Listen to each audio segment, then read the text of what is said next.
Behind every mediocre man is a great woman hoping to change him into a great man. But what does it mean to be mediocre? Mediocre simply means to be barely average, not very good at all. So in other words, you meet a man, right?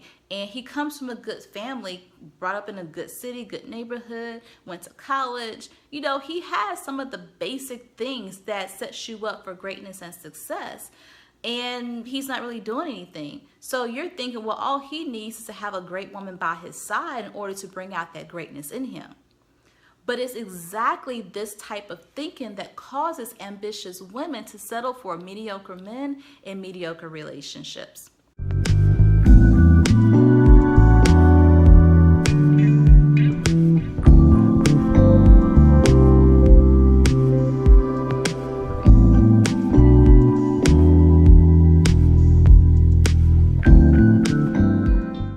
Hi, my name is Sharika Matthews, life coach, relationship expert, and the creator of Feminine Success Mastery.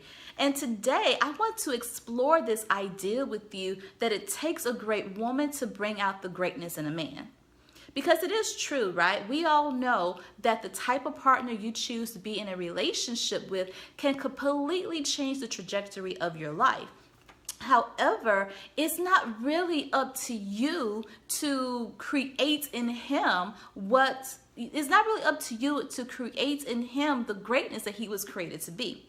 Because we are really good at seeing potential in men. We are really good to seeing what's possible with someone's life. And in this day and age, with so many new possibilities for women, we are eager, we are excited, and we are hungry to be successful. We are hungry to have it all. We are hungry to do all these different things with our lives because our mothers didn't have those options. Our grandmothers didn't have those options. And our grandmothers' grandmothers didn't have those options. So we are in this generation now where we are really seizing the day and going after what it is that we want for our lives and whatever is possible for us. We are doing that.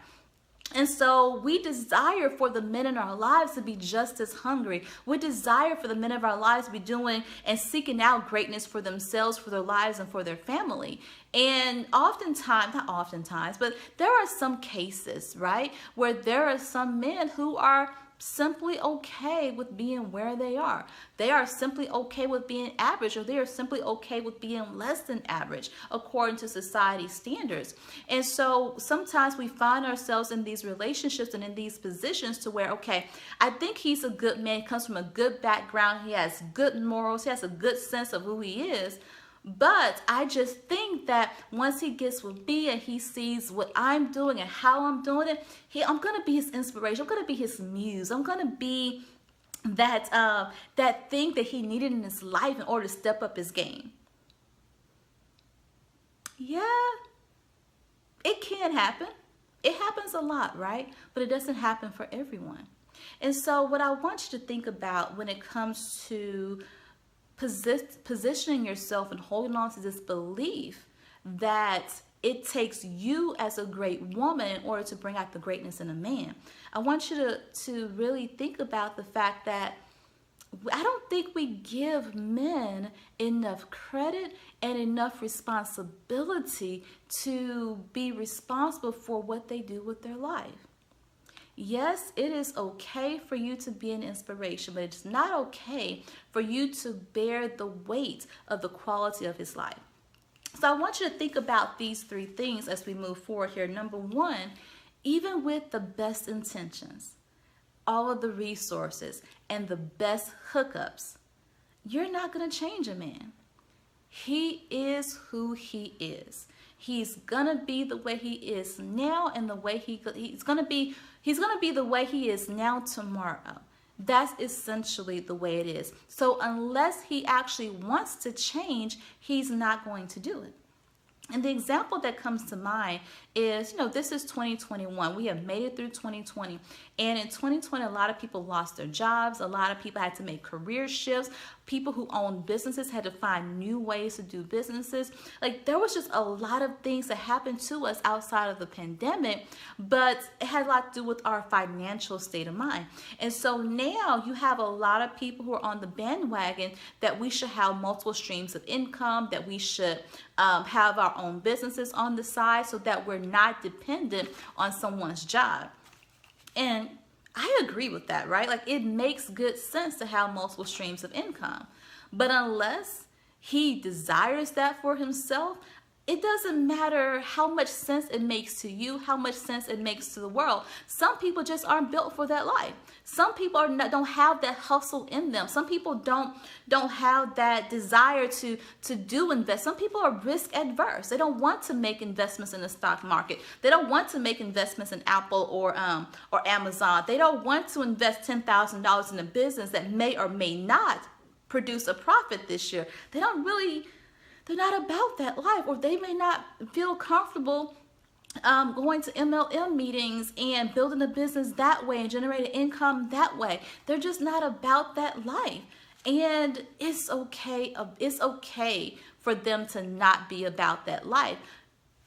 But you want to make sure that you are not putting your own vision, your own ambition, your own goals, pushing them off on him to adopt it for himself. You want to take a look at who he is and what really motivates him and what really lights him up in order for him to become the greatest version of himself. Because your idea of what the greatest version of who he is may be may not match who he thinks the greatest version of himself is.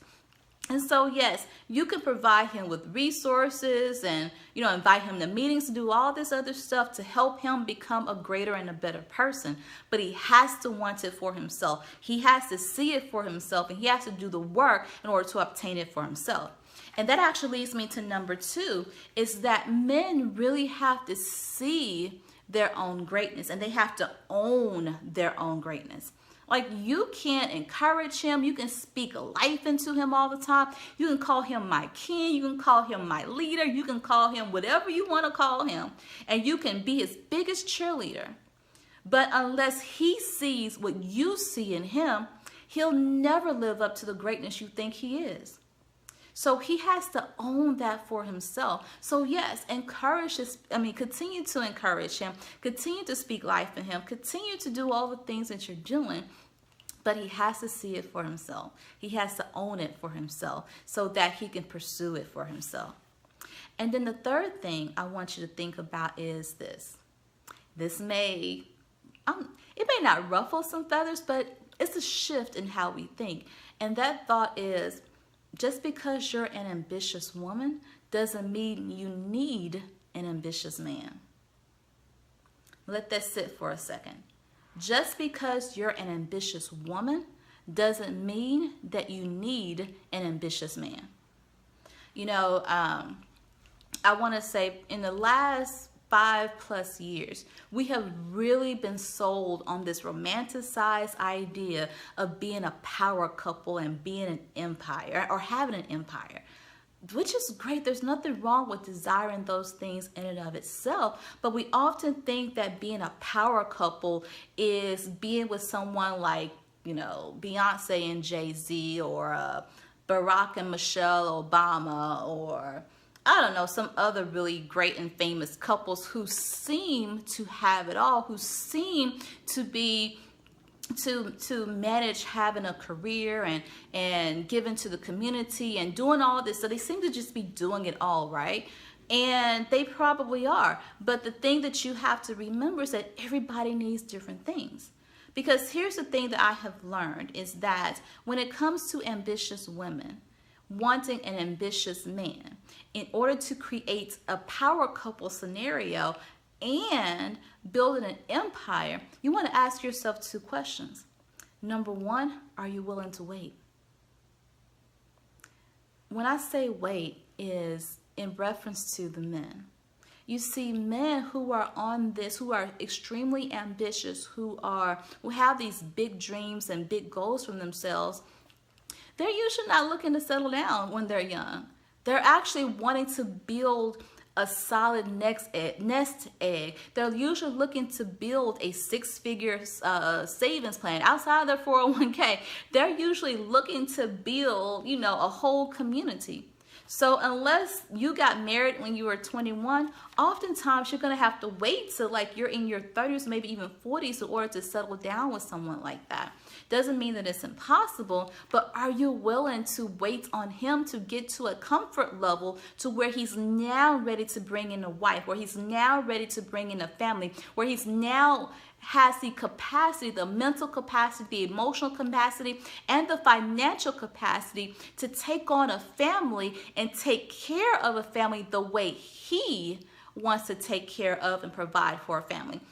That's often the disconnect here, is that, we're like, well, he doesn't have to have all that in place or for him to have a family. Yeah, we know that, but that's not what he wants. He wants to have a 6-figure savings account. He wants to have a 7-figure retirement account. He wants to already own a 5,000 square foot home. He wants to have all these things in place. He has his own checklist that he's working on, not yours. And so the question is, are you willing to wait? Then the second question is, are you willing to do the work? If you have listened to or watched former First Lady Michelle Obama's documentary or her book or anything like that, you know that to whom much is given, much is required. There's a lot of work that goes into creating a healthy and sustainable relationship between two ambitious people. It's a lot of work. And there's going to be seasons of sacrifice and seasons of surplus. There's going to be seasons of ups and seasons of downs. And this is going to be probably more frequent and more extreme than what I will call a normal couple or a normal relationship. And of course, it's all, perspective, right? But are you willing to do the work that it requires? Because the challenge with being in a relationship with two ambitious people is simply that your ambition may take you away from each other. Your ambition may call for a lot of late nights in the office for him and late nights in the home office for you. The ambition may mean I take a whole year without vacation because I really need to invest all my time, all this money to bring up my business so that it's sustainable. There's a lot of work that's required and a lot of patience and a lot of making time for the relationship, where you may have to schedule dates. You may have to schedule sex. You may have to schedule, your vacation 2 years in advance. Are you willing to do the work? And those are the type of things that you really have to ask yourself. But here's the thing that I want to encourage you on. And I really want you to look within yourself in order to come up with your own insights and your own answers. And it's this. I've worked with women at all levels of success for well over 5 years, 5-6 years, right? And I guess it's about 6 or 7 years now. I lose count sometimes. But one thing that I have learned and realized is almost all of us women want someone who is ambitious, want someone who's doing big things and great things.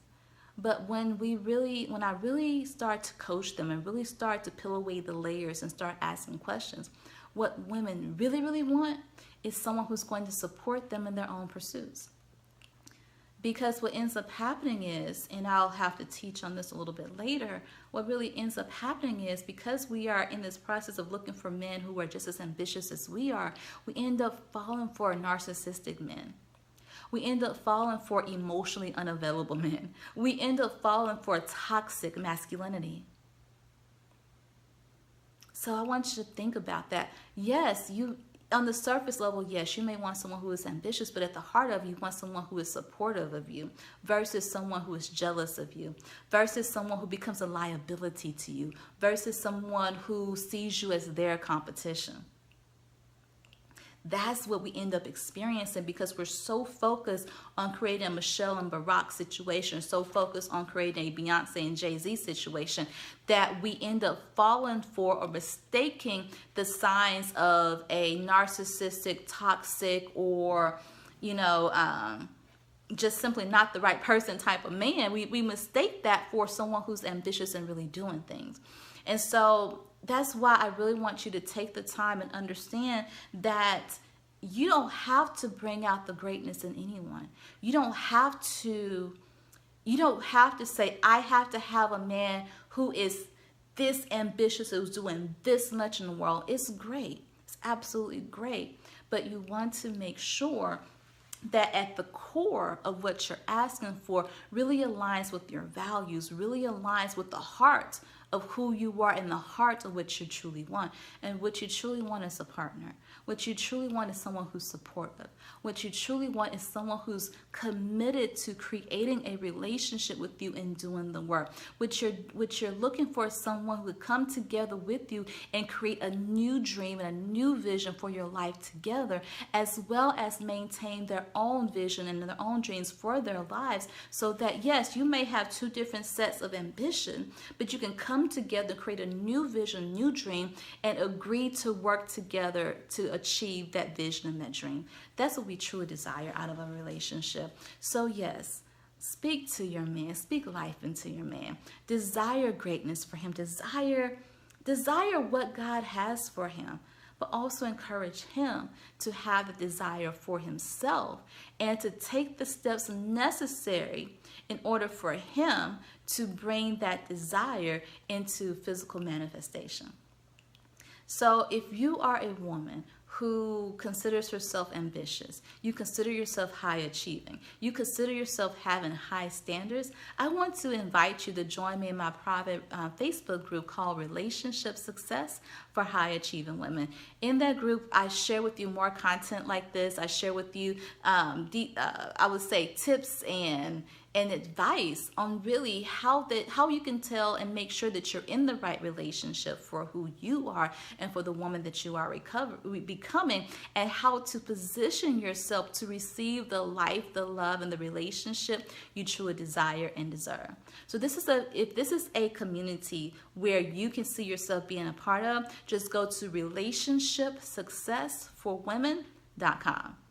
All right, you guys, thank you so much for joining me here today. And until next time, be bold, walk in your brilliance, and be completely unstoppable in the pursuit of what your heart truly desires in life and in your relationships. I'll talk to you soon. Bye-bye.